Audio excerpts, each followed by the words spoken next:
Me home.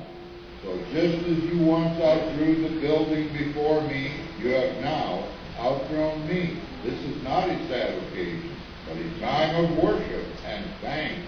Remember, I am merely lumber and paint. You are the heart of Birch Bay Bible Community Church, and you will give your new building life. But please regale your children and grandchildren with the stories of how you ran down my stairs, moved through my hall, hid in my nooks and cupboards, and filled my rafters with glorious songs. Go now with faith in God's hand and remember me.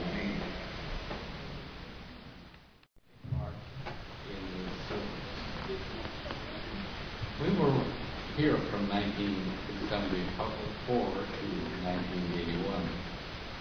The welcome sign that was hung out for us speaks of the welcome we received. It was at this time we had the truck load with our personal effects that I spied Mrs. Whitfield and little Arnold Wayne wanting to help us unload it. The house was ready and the hands were ready, and we started our life in Birch Bay. What a change you see in the congregation. When we came, there were farms all along the church. Within about 3 or 4 years, we saw the farms change to bare ground, and alcohol was taking over, and the land was purposed for other purposes. The congregation has also changed. We have the paths, the weeds, the crowds, the arbors, the excellence, and so on. Today we hardly know anybody here. We only know a few, but the ones who come from years ago, we recognize those. But today, you are to be commended that you kept on preaching the gospel to everyone that believes. The new faces that have shown up are welcome and have made this church what it is today. I just want to share a few noteworthy events that happened during our time here. And one was the Women's Bible Study Fellowship. It was going already when we came. It was, I would say, about 200 plus women attending every week, every Wednesday morning, faithfully. They came from Bellingham, England, and surrounding areas, in Canada. One particular one that stands out in my mind was Margaret Woody. Is Margaret Woody here today? Oh, that's too bad. Okay. Anyway, Margaret was a faithful one then, and she has continued on, did it in Canada. And from there, Margaret went on to conduct a Bible study fellowship in Amsterdam. And she just retired this past year after 24 years of faithful teaching leadership. And that's very, very noteworthy. And as a result of that, their daughter, Helen, you remember they had one girl, Helen. Helen is a missionary now in Africa. She's been there for over 5+ years, married and has 2 little children, and they're working in translation work. It's really neat to see these young people go on this way. And another blessing was through the years, Bob and Mary thought, and we agreed that something should be done for the seniors. So they began the seniors week. We had the outings, the trips, fellowship, meals, all kinds of stuff. And it was social times. It was very good. And we appreciated that very much. Thank you, Bob and Mary, for doing that. I know it took a special effort. And going back, there's a different little thing I want to mention.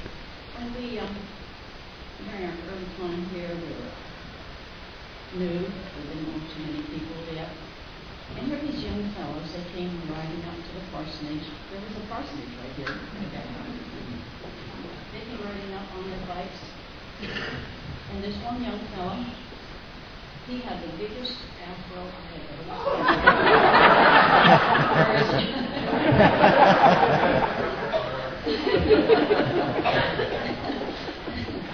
Anyway, that's great. And you know, some of these young people now, in fact, all of them, they have grown up and they have become the church leaders. What could be better than that? And I would encourage the people here, train your church leaders for the future. Come up to the church, so much the better. And keep on working that way. Train them and encourage them. I think a lot has happened in the past and continue on.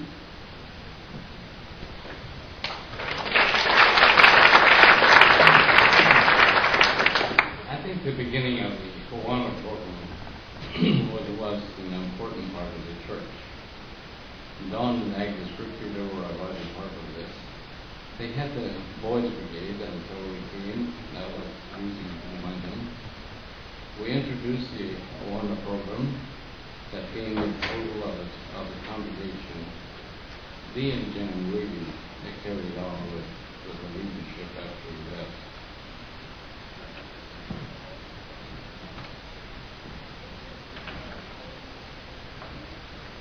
The next great event that took place was the establishment of the Good News Fellowship. We agonized over this event for quite some time. We began with prayer meetings at first, and then came the big day. We combined the two groups for the Sunday worship service. 2 sermons were preached, and that morning, and then we had prayer. Those that were going to Good News Fellowship made a circle on the inside of the church. And those that stayed with the Birch Church were on the other side of the church. After we prayed and wished each other Godspeed, we parted, and the Good News Fellowship was begun with the blessing of the 72. To be sure, it had a big impact on both groups. We had new leaders in the group, new people were in the choir, and new deacons, church board members were chosen. But in all of this, our sights were on the future. But we believe in a God of possibilities, and this is a group that came out of it. We hosted the Pacific District Conference one year. It was a new experience for us. The Lord blessed, and the event was with kindness when we went on with the work He had for us to do. There were weddings, births, deaths that we can mention, but they are here in the past. In all, we give God the glory and praise. We love you and wish you God's blessing. We'll leave you with Acts 20:32. And now I commend you to God and to the word of grace, of His grace, which is able to build you up and to give you the inheritance among all those who are sanctified. Thank you.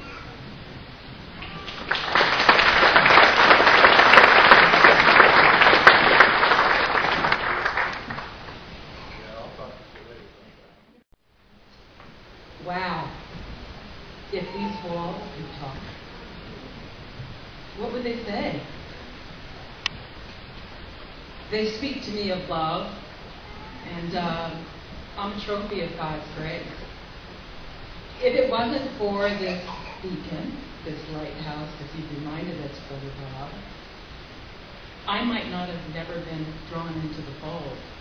And so I'm eternally grateful for the love that's been found inside of this church. We all know it's not the walls, it's the people, because wherever two or more are gathered in his name, he's there too. But the Spirit has always been so evident to me in this place. It's the Spirit that drew me into this place. The first person I met was Mary, coming down the stairs. Well, hello there, I'm Mary, and you are? How can I ever forget that, Mary? Brother Don Brickfielder, you were leading worship. And you were up on the stage just worshiping God. And it said to me that the Spirit was here. And you took me in, and you schooled me. The women's Bible study group, led by dear, dear Beth Baker, who has gone on to her heavenly reward. They took me on. They actually prayed me in. And I was baptized here, full immersion. What a precious thing. And so to those who have gone before, I say thank you. Thank you for your faithfulness. And as we leave this place, these walls that have been bathed by prayers and tears, beseeching and praise, may we carry that faithfulness forward to the corner of Blaine and Bay Road.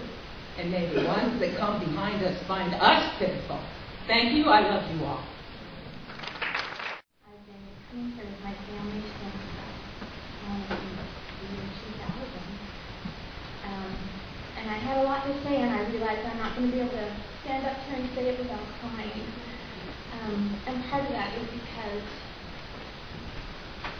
when you get given such a good gift, it's hard.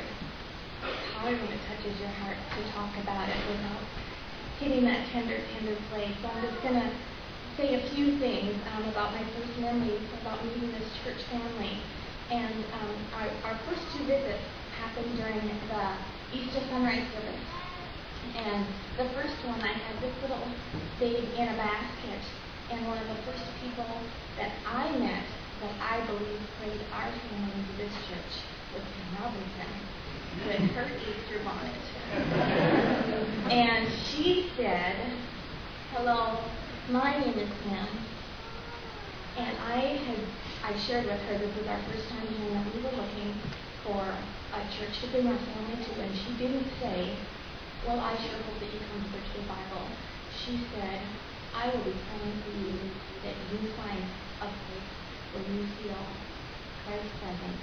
And I believe that she prayed for me. And she brought us in here.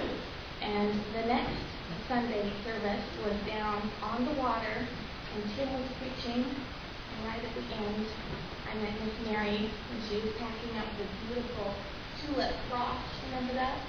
The yellow tulip? Those memories are special to me. I was baptized here. My daughter was baptized a few Sundays ago.